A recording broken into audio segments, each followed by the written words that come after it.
Hi అండి, welcome to Aisha's kitchen. ఈరోజు మన కిచెన్లో సాంబార్ రెసిపీ ఎలా చేయాలో చూద్దాం రండి. ఈ రెసిపీ ఇడ్లీ, పొంగల్, ఉప్మాతో చాలా బాగుంటుంది. ఒకసారి ట్రై చేయండి. ముందుగా ఒక కుక్కర్లో 2 గ్లాసుల పెసరపప్పు వేసుకోండి. 2 గ్లాసుల పెసరపప్పుకి 1 గ్లాస్ కందిపప్పు వేసుకోండి. కాంబినేషన్ చాలా బాగుంటుంది. నేను ఈ గ్లాస్ కొలతతో తీసుకున్నాను. పప్పును శుభ్రంగా 2 టైమ్స్ కడిగిన తర్వాత నేను ఇక్కడ చూపిస్తున్న గ్లాస్ కొలతతో 3 గ్లాసుల వాటర్ తీసుకున్నాను. స్టవ్ ఆన్ చేసి కుక్కర్ పెట్టి నేను ఇక్కడ 4 పెద్ద సైజ్ టమాటాలు తీసుకొని పెద్ద స్లైసెస్లా కట్ చేసుకొని కుక్కర్లో వేసేసాను. తర్వాత 1.5 టేబుల్ స్పూన్ పసుపు, 1 టేబుల్ స్పూన్ గరం మసాలా, నేను ఇంట్లో ప్రిపేర్ చేసిన గరం మసాలా ఇది, 1 table spoon salt, 1 table spoon అల్లం వెల్లుల్లి పేస్ట్, సాంబార్ పౌడర్ 1.5 స్పూన్ వేయండి. తర్వాత 2 టేబుల్ స్పూన్ల ఆయిల్ని వేయండి. పొంగిన కుక్కర్ స్టవ్ గలీజ్ కాకుండా ఆయిల్ వేస్తే మంచిది. తర్వాత 4 to 5 విజిల్స్ వచ్చేంత వరకు వెయిట్ చేయండి. ఆ విజిల్ వచ్చేంత వరకు చింతపండు నానబెట్టి పక్కన పెట్టుకోండి. ఆనియన్ని పెద్ద పీసెస్ కట్ చేసి పక్కన పెట్టుకోండి. పచ్చిమిరపకాయలు, కరివేపాకు, కొత్తిమీర, తర్వాత ఏ వెజిటేబుల్స్ ఉన్నా ఇంట్లో అవి కట్ చేసి పక్కన పెట్టుకోండి. తర్వాత చింతపండు గుజ్జును తీసి పక్కన పెట్టుకోండి.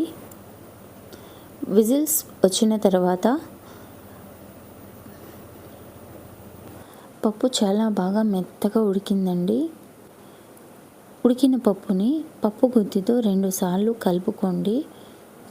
చింతపండు గుజ్జు తీసి ఆ వాటర్ పప్పులోకి వేసేయండి. మీకు సాంబార్ పల్చగా కావాలంటే వాటర్ ఎక్కువ వేసుకోండి, చింతపండు వాటర్. లేదు అంటే నార్మల్గా చిక్కగానే కావాలంటే చిక్కగానే పెట్టుకోండి. తర్వాత బాగా కలుపుకోండి. కలిపిన తర్వాత స్టవ్ ఆన్ చేసి కడాయి పెట్టి 2 టేబుల్ స్పూన్ ఆయిల్ వేయండి. ఆయిల్ హీట్ ఎక్కిన తర్వాత ఆవాలు, 1 టేబుల్ స్పూన్ జీలకర్ర, తర్వాత మేము కట్ చేసి పెట్టుకున్న ఆనియన్స్, పచ్చిమిరపకాయలు, కరివేపాకు మొత్తం వేసి బాగా ఫ్రై చేసుకోండి. తర్వాత బీన్స్, క్యారెట్, ఏమేమి వెజిటేబుల్స్ ఉంటాయో అన్నీ పచ్చి వాసన పోయేంత వరకు ఫ్రై చేసుకోండి.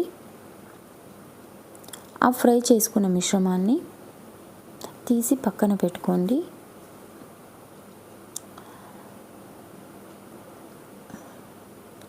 కుక్కర్లోకి ఈ ఫ్రై చేసిన మిశ్రమాన్ని మొత్తాన్ని కుక్కర్లోకి వేసేయండి.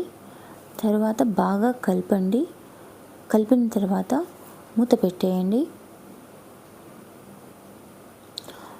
మూత పెట్టి 1 విజిల్ వచ్చేంత వరకు వెయిట్ చేయండి. అంతే అండి, సాంబార్ రెడీ అయిపోయింది.